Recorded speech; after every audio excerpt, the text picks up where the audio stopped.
Assalamualaikum. Waalaikumsalam. Dulu ini kelas apa ya? Kelas IPA 2, Bu. Oh, IPA 2. Kita belajar apa sekarang, anak? Belajar SKI, Bu. Udah kenal sama ibu belum? Belum, Bu. Ibu guru baru ya? Iya, guru baru. Ibu kenalin dulu ya. Sebelum kita perkenalan dan kita belajar, ada baiknya kita berdoa dulu ya sebelum belajar. Yo, dipimpin doanya Dwi. Kita belum perkenalan. Yo, dipimpin doanya siapa kelasnya? Saya, Bu. Ya, yo dipimpin doanya. Berdoa mulai. A'udzu billahi minasy syaithanir rajim. Bismillahirrahmanirrahim. Alhamdulillahi rabbil alamin. Ar-Rahmanir Rahim. Maliki yaumiddin.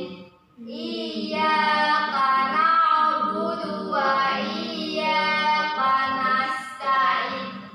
Ihdinas siratal mustaqim. Siratal ladzina an'amta 'alaihim ghairil maghdubi 'alaihim waladdallin. Amin. Rabbi zidni ilma warzuqni fahma. Amin ya rabbal alamin. Ibu perkenalan dulu ya sebelum kita memulai pelajaran. Kan harus kenal dulu, ya kan? Iya, Bu. Ya, perkenalkan nama Ibu Indah Pratiwi, lulusan dari UIN Raden Intan Lampung. Ibu lulusan dari jurusan Pendidikan Agama Islam. Suka nggak sih belajar agama Islam? Suka, Bu. Suka ya, karena kita kan orang Islam, jadi kita harus suka belajar agama Islam. Nah, Ibu mau tahu dulu dong anak murid Ibu siapa-siapa aja namanya. Boleh kan Ibu ini minta perkenalan kalian? Boleh, Bu. Ya, yuk perkenalkan dari sini dulu. Yang jilbab hitam siapa namanya? Perkenalkan, nama saya Dwi Arianti. Alamatnya di Sukarame. Kamu sebelahnya? Perkenalkan, nama saya Syafila Aulia, alamatnya di Bandar Lampung. Bandar kampungnya di mana? Di Ibu, Sekarang? Ibu, ya sekarang. Tetanggaan ya sama Dwi ya. Iya, Bu. Kita belajar ini ya, SKI ya. Ibu udah kenal dan juga kalian udah kenal Ibu. Jadi kita langsung aja belajar ya. SKI. SKI itu apa? Sejarah Kebudayaan Islam. Jadi SKI itu sejarah kebudayaan Islam. Nah, sejarah kebudayaan Islam ini yang kita bahas sekarang adalah kerajaan Islam Mughal di India. Kerajaan Islam Mughal di India. Tahu kan kerajaan itu apa? Tahu. Kerajaan Islam Mughal di India. Jadi kalau ada yang nanya, emang di India itu ada kerajaan Islam? Jawab aja ada, karena memang ada gitu. Ada, karena memang ada. Yang pertama muncul di India itu kerajaan Islam Mughal. Jadi kerajaan Islam Mughal ini dipimpin oleh Zahiruddin Babur.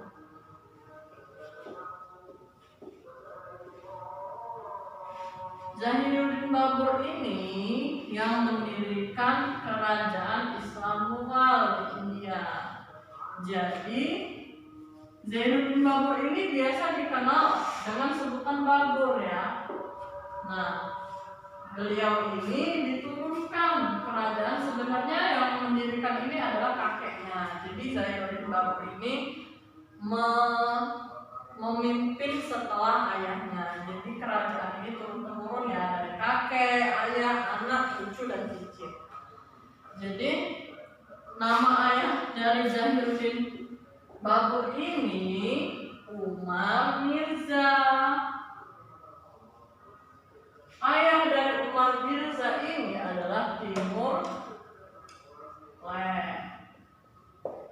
Siapa Timur Leng? Kakeknya dari Babur. Siapa Umar Mirza? Ayahnya dari Babur. Iya. Jadi mereka ini turun-temurun ya. Nanti Ibu jelasin kenapa mereka turun-temurun. Nah, kerajaan Islam Mughal ini didirikan oleh Timur Leng. Sekarang pada tahun ketiga dipimpin oleh Zahiruddin Babur, anaknya dari Umar Mirza. Jadi kerajaan ini didirikan pada tahun 1526 sampai 1530 Masehi. Masehi ini yang biasa kita sebut tahun.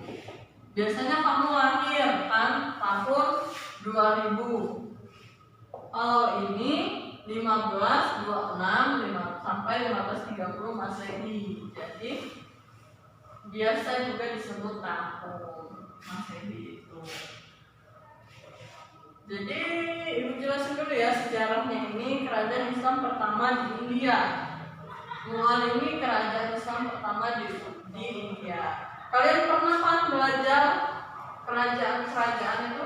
Kerajaan itu biar sebutan lainnya apa sih kalau di SKI itu? Dinasti, Bu. Nah, iya, bagus sekali. Dwi dapat 100 ini. Karena dia benar jawabnya dinasti. Kalian dulu waktu kelas 10, kelas 9 belajar dinasti apa saja? Dulu belajar dinasti Umayyah, dinasti Abbasiyah, Bu. Itu yang Dinasti Abbasiyah ya memang. Mughal ini memang kayaknya baru ya di buku paket kelas 11. Karena biasa yang terkenal itu Abbasiyah, Umayyah, terus apa lagi? Ayyubiyah, banyak ya. Cuman ini Ibu menjelasin tentang bab kerajaan Mughal di India. Jadi India itu biasa menganut agama Hindu-Buddha, Konghucu. Berarti Islam ini pertama dibawa oleh Timur Leng dan diturunkan ke anak cucunya di India. Nah, Ibu jelasin ya. Jadi kesimpulannya kerajaan Mughal merupakan warisan kebesaran Timur Leng dan bukan warisan keturunan India yang asli.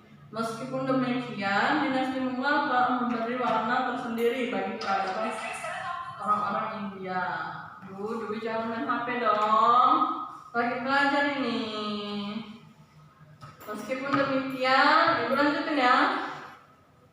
Dinasti Mughal telah memberi warna tersendiri bagi peradaban orang-orang India yang sebelumnya identik dengan agama Hindu. Nah, makanya Ibu sebutin tadi kenapa India itu identik dengan Hindu, Buddha, Konghucu. Karena Islam itu baru pertama kali dibawa oleh Timur Leng ke India dan diturunkan ke anak cucunya.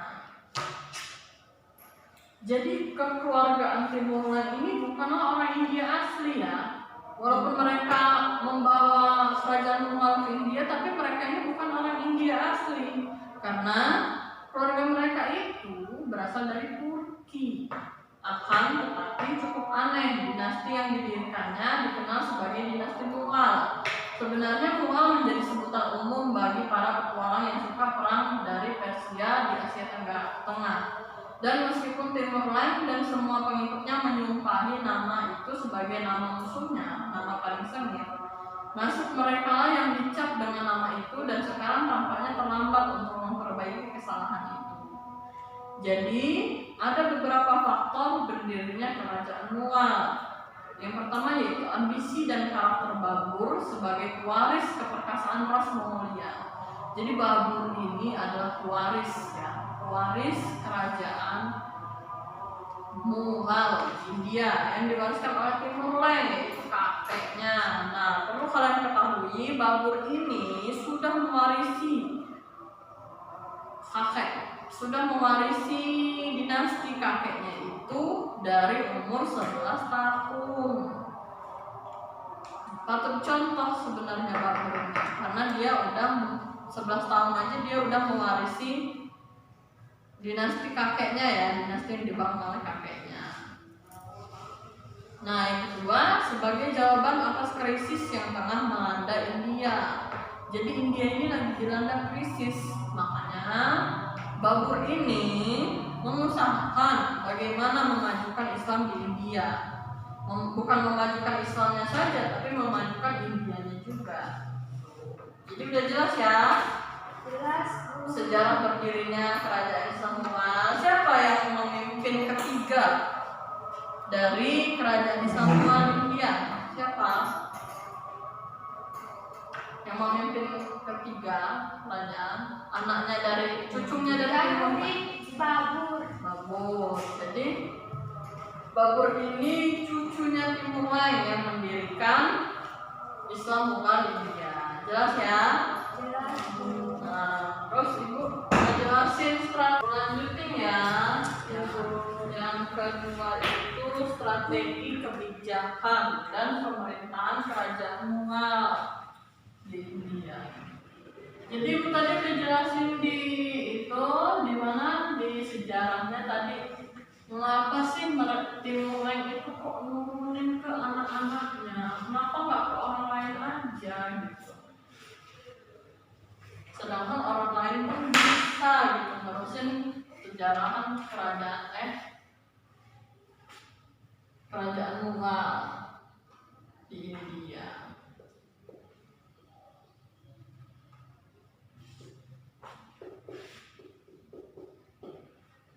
Nah, jadi strategi pemerintahannya itu yang seperti apa, Bu? Kalau kalian nanya, strategi pemerintahannya itu yang turun-temurun itu dari Timur Leng, Umar Mirza, terus Babur, terus siapa lagi? Humayun ini anaknya dari Babur. Jadi mereka ini Timur Leng, ayahnya dari Umar, Babur ayahnya dari Humayun, ayahnya dari Akbar. Jadi turun-temurun ya.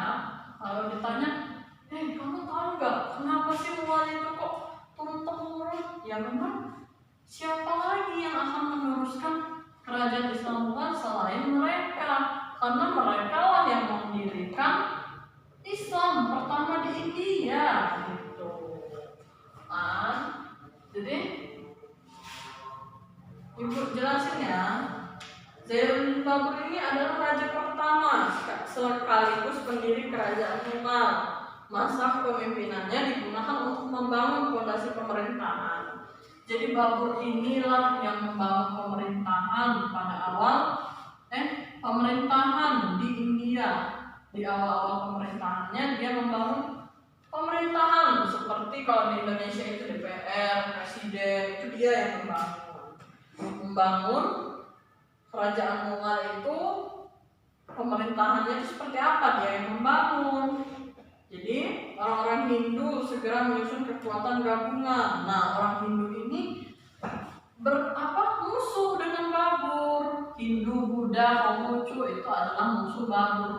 Kenapa sih kok Babur ini dimusuhin gitu sama orang India, sama orang Buddha, sama orang Konghucu? Karena Babur inilah yang mendirikan kerajaan Mughal di India. Kerajaan Mughal itu apa? Kerajaan Islam.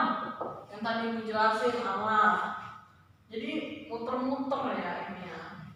Jadi orang Hindu itu segera menyusun kekuatan gabungan, namun Babur berhasil mengalahkan mereka dalam suatu pertempuran. Jadi Babur ini berhasil mengalahkan Hindu, Buddha, Konghucu, dibantu oleh Muhammad Lodi. Muhammad Lodi ini siapa? Muhammad Lodi ini kayak asistennya Babur. Nah, terus yang kedua, sepeninggalan Babur, Humayun, yaitu anaknya Babur, meneruskan kerajaan Mughal di India. Pemerintahan Humayun dapat dikatakan sebagai masa konsolidasi kekuatan periode 1. Sekalipun Babur berhasil mengamankan Mughal dari serangan musuh, Humayun masih saja menghadapi peperangan antara India, Buddha, dan Konghucu lainnya. Jadi Babur ini ninggalin Humayun itu ninggalin musuhnya belum tuntas sama India, sama Hindia, Buddha, dan Konghucu.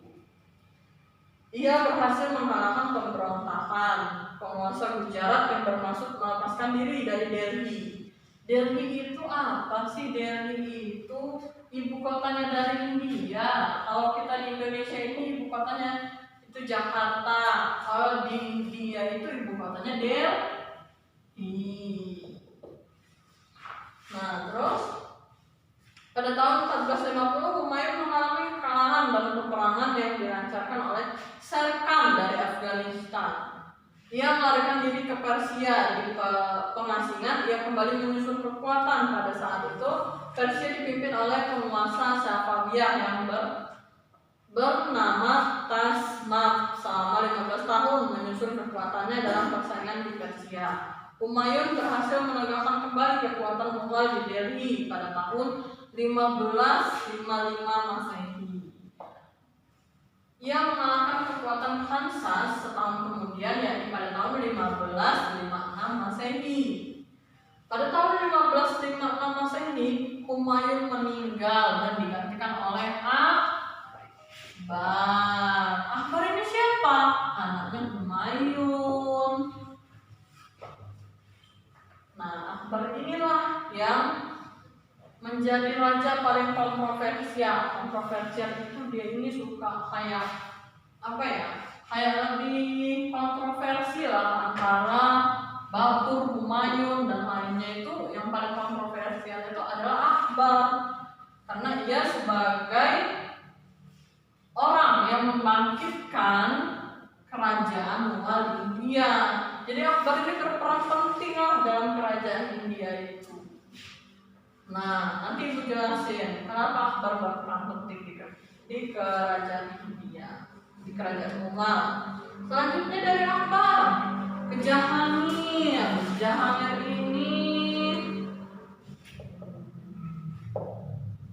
Jahangir ini sepertinya orang lain deh. Setelah Akbar ini nggak ada lagi anak cucu yang nurunin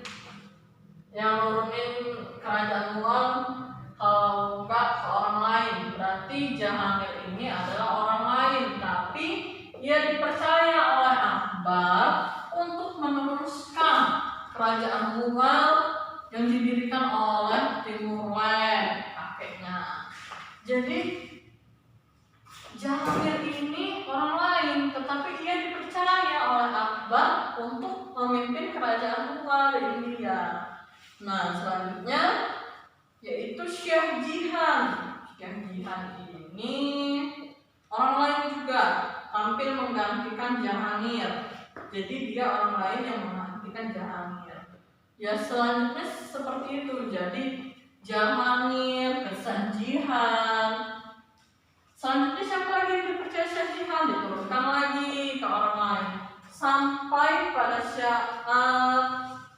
kepemimpinan Bahadur Shah. Bahadur Shah ini orang yang terakhir yang dipercaya untuk menggantikan pemimpin-pemimpin lainnya.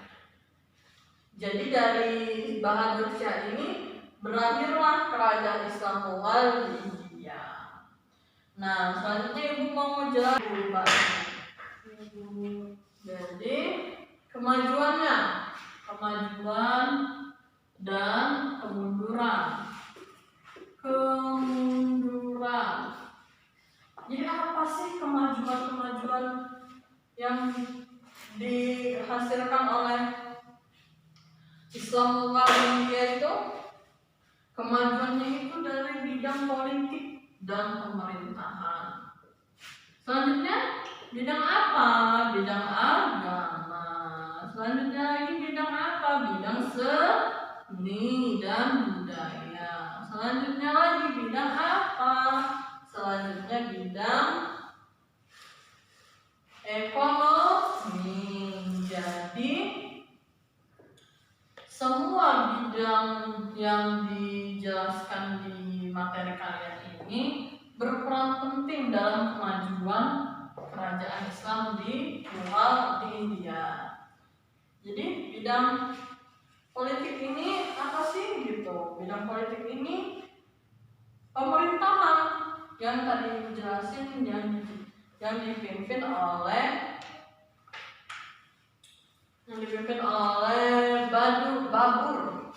Jadi pemerintahan yang pertama dibuat oleh Babur itu dilanjutkan lagi oleh penerus-penerus lainnya sehingga terbentuklah suatu kemajuan. Kemajuan itu sangat penting. Coba kalau kita belajar, kita harus maju. Kalau kita malah mundur, itu malah kita semakin gak benar, ya kan? Jadi pada bidang politik dan pemerintahan ini didirikan oleh Babur. Babur itu tadi pemimpin ketiga dari Timur Leste. Selanjutnya pada masa Akbar terbentuk landasan institusional dan geografis bagi kekuatan imperium yang dijalankan oleh elit militer dan politik pada umumnya, terdiri dari pembesar-pembesar Afgan, Iran, Turki, dan Muslim di India. Peran penguasa di samping sebagai seorang panglima tentara juga dipimpin oleh jihad. Jadi selanjutnya yaitu bidang ekonomi. Bidang ekonomi ini dipimpin oleh Akbar. Nah, tadi kenapa ibu jelasin kalau Akbar itu penting dalam kemajuan Islam Mughal di India? Karena Akbar inilah tonggak dari kerajaan tersebut. Tonggak kerajaan. Jadi bisa dibilang Akbar ini paling penting perannya dalam kerajaan Islam Mughal. Jadi dalam bidang ekonomi itu apa saja? Kenapa sih kok di bidang ekonomi itu bisa maju gitu? Karena di bidang ekonomi ini mengekspor, mengimpor kain sutra, logam, bahkan emas dari CIF. Ada yang tahu CIF itu apa? CIF itu apa? CIF itu The British East India, atau yang biasa disebut perusahaan terbesar di India. Itu mengekspor ke Akbar lalu ke bidang ekonomi. Makanya kenapa Akbar itu menjadi peran penting dalam bidang ekonomi di Mughal di India. Karena CIF itulah yang mengekspor, mengimpor sutra, logam, kayu, bahkan emas pun ia impor ke bidang ekonomi di Mughal di India. Jadi CIF ini perusahaan terbesar yang ada di India. Dialah yang memajukan kerajaan Islam Mughal juga. Jadi perusahaan itu juga berperan penting dalam kemajuan bidang ekonomi di Mughal di India. Selanjutnya yaitu bidang agama. Bidang agama ini dari Akbar diturunkan ke Umar Hasanuddin Sohah, yaitu guru besar dari UIN Sunan Kalijaga. Kalau ibu kan lulusan dari UIN Raden Intan Lampung, kalau ini dari UIN Sunan Kalijaga. itu termasuk universitas terbesar lah ya, universitas Islam terbesar di Indonesia. Nah itu dari bidang agama. Jadi menyamakan konsep dini ilahi dengan Pancasila di Indonesia. Penelitiannya menyimpulkan dini ilahi itu merupakan semacam ideologi dasar pemerintahan akbar dan Pancasila bagi bangsa Indonesia. Sekarang kita membahas kemunduran. Nah, tadi kemajuan tadi berarti penting banget akbar itu ya di kemajuan di Mughal itu ya. Dia yang semuanya dia, apa-apa dia. Berarti dia itu lebih dari babur, lebih dari pendiri. Jadi kemundurannya itu apa sih kemundurannya itu? Kemundurannya itu didominasi Inggris diduga menjadi faktor pendorong kehancuran Mughal.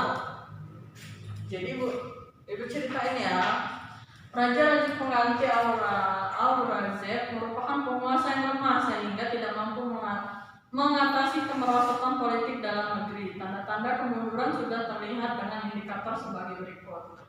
Internal, tampilannya sejumlah penguasa lemah, terjadinya perebutan kekuasaan. Jadi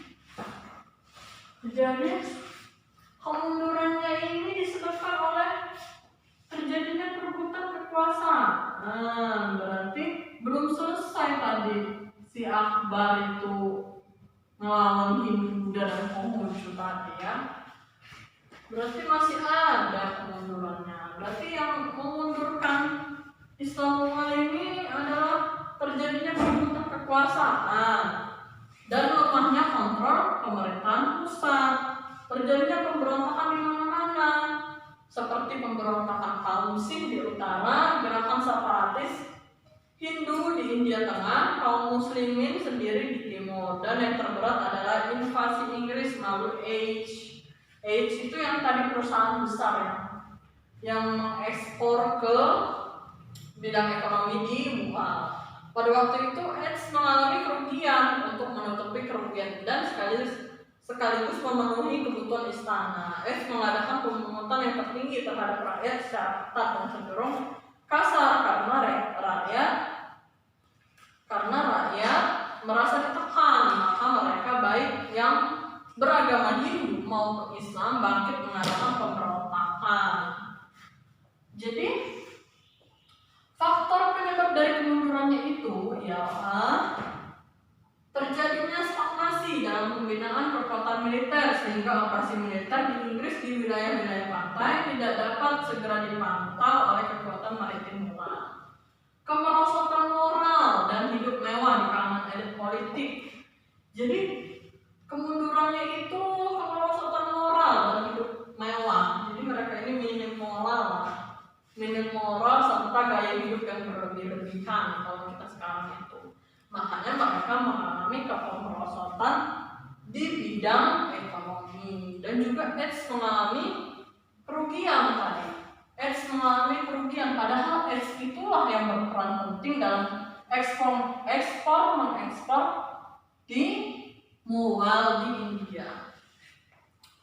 Terus semua pewaris tahta kerajaan pada paruh tertarik adalah orang-orang lemah dalam bidang kepemimpinan.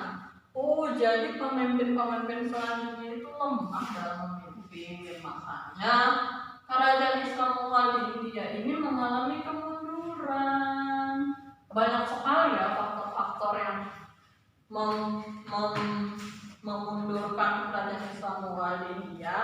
Nah, selanjutnya ibu menjelasin ya yang terakhir kerajaan monumen yang ada di India yang ditinggalkan oleh Timur Leng dan cucu-cucunya, ya kan? Cucu-cucunya itu yang mewarisi kerajaan Mughal di India. Jadi apa sih yang ditinggalin mereka itu setelah masa pemerintahannya?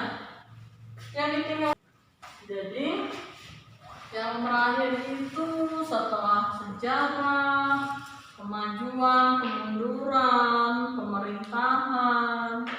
Selanjutnya ada yang ditinggalin oleh kerajaan Mughal, yaitu monumen Taj Mahal. Taj Mahal itu apa sih Bu? Taj Mahal itu sebuah makam yang dibangun selama lebih dari kurang 22 tahun oleh Shah Jahan sebagai bangunan monumental untuk mengenang istri tercinta Mahmud Zamain yang dikenal sebagai Mumtaz Mahal.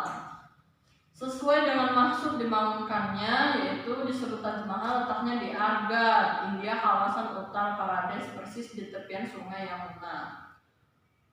Pembangunannya melibatkan 20.000 pekerja, arsitek paling ahli, seniman ahli kerajinan tangan, sejumlah ahli kaligrafi pemahat, ahli batu. Bahkan dari Turki, Persia pun didatangkan untuk membangun Taj Mahal. Jadi Taj Mahal itu bangunan paling besar di India karena membangunnya saja butuh 20.000 pekerja, arsitek paling ahli. Makanya Taj Mahal itu penting, sampai sekarang pun ia masih menjadi salah satu spot liburan ya. Kalau kita malah liburan ke India itu pasti melihat Taj Mahal. Taj Mahal itu penggunaan materialnya didatangkan dari seluruh India dan Asia. Dindingnya dibentuk dengan potongan batu marmor. Udah ya, jadi materi kita selesai ya. Cukup itu saja ya. Jadi kita udah membahas sejarah, demokrasi, pemerintahan, kemajuan, kemunduran, bahkan monumen peninggalan Mughal di India pun sudah kita bahas. Jadi itu saja ya yang dijelaskan ya. Minggu depan dibuat kelompok. Nanti kita belajar kelompok tentang monumen yang ada di India, peninggalan Mughal di India. Kita buat kelompok menjadi 10 kelompok. Masing-masing kelompok isinya 3 orang ya. Jadi itu saja ya yang Ibu sampaikan hari ini. Ya Ibu, dipimpin dulu doanya. Baiklah teman-teman, berdoa mulai. Bismillahirrahmanirrahim. Wal asri inna insana lafi khusri illa ladzina amanu wa amilus solihati wa tawassaw bil haqqi wa tawassaw bis sabri. Amin ya rabbal alamin. Ya, itu saja ya. Ibu pulang dulu. Langsung pulang ya, jangan ada yang main ya. Ya. Yuk, assalamualaikum. Waalaikumsalam.